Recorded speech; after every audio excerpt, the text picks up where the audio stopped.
Kemudian ada aliran intuisisme.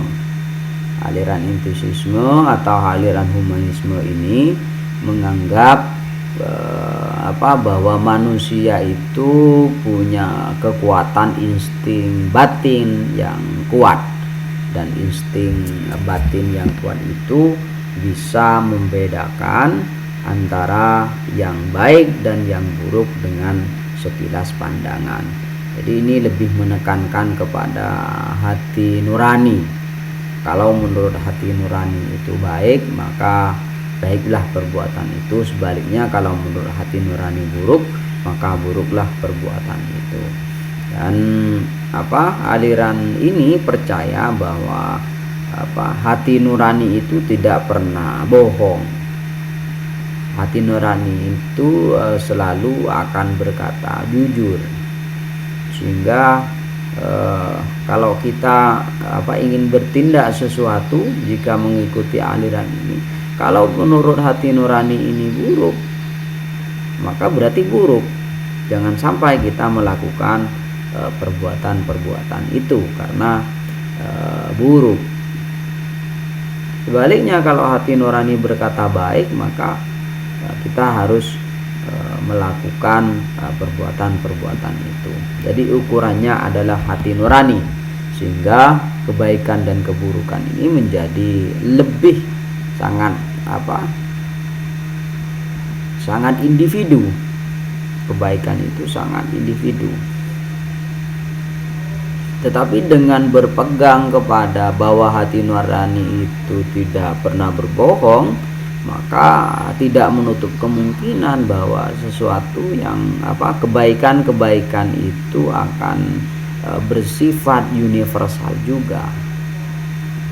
Karena kalau hati nurani itu tidak pernah bohong, maka antara satu dengan orang yang lain itu gerakan hati nuraninya, isyarat batinnya itu mesti akan memiliki kecenderungan yang sama.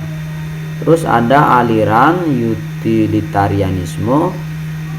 Aliran ini menganggap bahwa baik dan buruk itu ukurannya adalah berguna. Ini tentang kebergunaan. Jadi kalau sesuatu perbuatan itu berguna, maka baik. Sebaliknya kalau sesuatu tidak berguna, maka tidak baik. Nah, aliran ini membagi kebaikan dan keburukan itu menjadi dua bagian. Ada kebaikan individu, ada kebaikan sosial.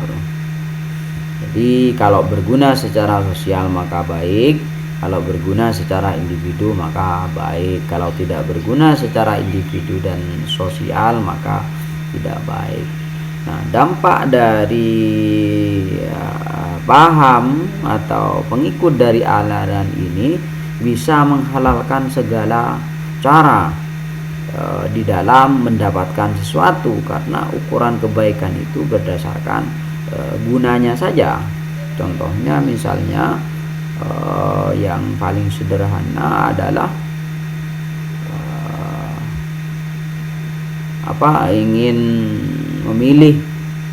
ingin mencalonkan diri menjadi seorang pemimpin, karena uang itu akan dianggap berguna untuk meraih suara, maka dia akan menggunakan uang, akan menyogok orang agar dia menang, terpilih menjadi seorang pemimpin. Karena dengan memberikan uang itu gunanya adalah untuk mendapatkan suara. Maka bagi aliran ini boleh-boleh saja, karena uang itu berguna untuk mendorong dirinya atau kelompoknya menjadi seorang pemimpin. Itu efek dari atau dampak dari aliran utilitarianisme ini. Terus kemudian ada aliran vitalisme.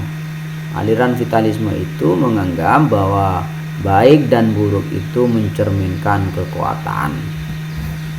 Jadi kalau dipandang kuat, tidak lemah dalam hal apapun, kita mengkondisikan seseorang, mengkondisikan kekuasaan, itu akan dianggap baik. Sebaliknya kalau tidak punya kekuatan maka akan dianggap buruk. Dan contoh daripada aliran-aliran ini adalah praktek-praktek di zaman feodal, di mana rakyat jelata menjadi praktek kekejaman dari penguasa. Maka pada waktu itu yang disebut dengan baik itu adalah orang yang berkuasa, orang yang menindas orang lain. Sebaliknya orang yang ditindas itu tidak baik karena dia tidak kuat, dia lemah. Terus ada aliran religiosisme. Baik itu berdasarkan kehendak Tuhan. Karena baik dan buruk itu berdasarkan kehendak Tuhan, maka untuk menentukan baik dan buruk itu berdasarkan ajaran-ajaran di dalam kitab suci agama-agama yang bersangkutan. Kalau Islam ya berdasarkan Quran hadis, kalau Kristen ya berdasarkan kitab Injil, kalau Buddha berdasarkan kitab Veda, dan begitu juga dengan agama-agama yang lain berdasarkan kitab suci masing-masing. Terus ada aliran evolusi. Aliran evolusi ini menganggap bahwa kebaikan-kebaikan itu selalu berkembang, dinamis. Perbuatan-perbuatan itu selalu berkembang dinamis. Sehingga sesuatu yang dikatakan baik itu apabila mencapai atau mendekati tujuan. Ini menurut salah satu tokohnya, Herbert Spencer, bahwa perbuatan akhlak itu tumbuh secara sederhana berkembang ke arah cita-cita, baik apabila mendekat ke arah cita-cita itu. Misalnya kalian punya cita-cita menjadi seorang dokter. Dari cita-cita itu sudah ada benih-benih kebaikan. Nah, ketika kalian berusaha dengan sekuat tenaga untuk mencapai cita-cita itu menjadi seorang dokter, maka itu namanya baik. Sebaliknya kalau jauh dari cita-cita yang diinginkan itu buruk. Jadi baik ini adalah sampainya keinginan, sampainya harapan kepada tujuan yang diinginkan. Makanya disebut dengan teori evolusi. Evolusi itu perubahan yang sangat lama. Kebalikannya adalah revolusi, perubahan yang terjadi secara cepat. Jadi itu baik buruk menurut berbagai aliran. Selanjutnya kita akan masuk pada baik buruk menurut Al-Quran, baik buruk menurut Islam. Tentu saja baik dan buruk menurut Islam ini ukurannya adalah kitab suci daripada agama Islam itu sendiri, yaitu Al-Quran, dan juga hadis Nabi Muhammad sebagai penjelas dari kitab Al-Quran itu.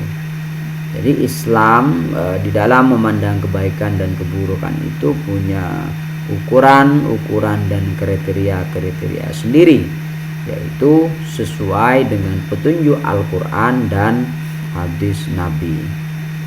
Tetapi di dalam Al-Quran itu sendiri, di dalam menyebutkan kata-kata baik itu disebutkan dengan berbagai istilah.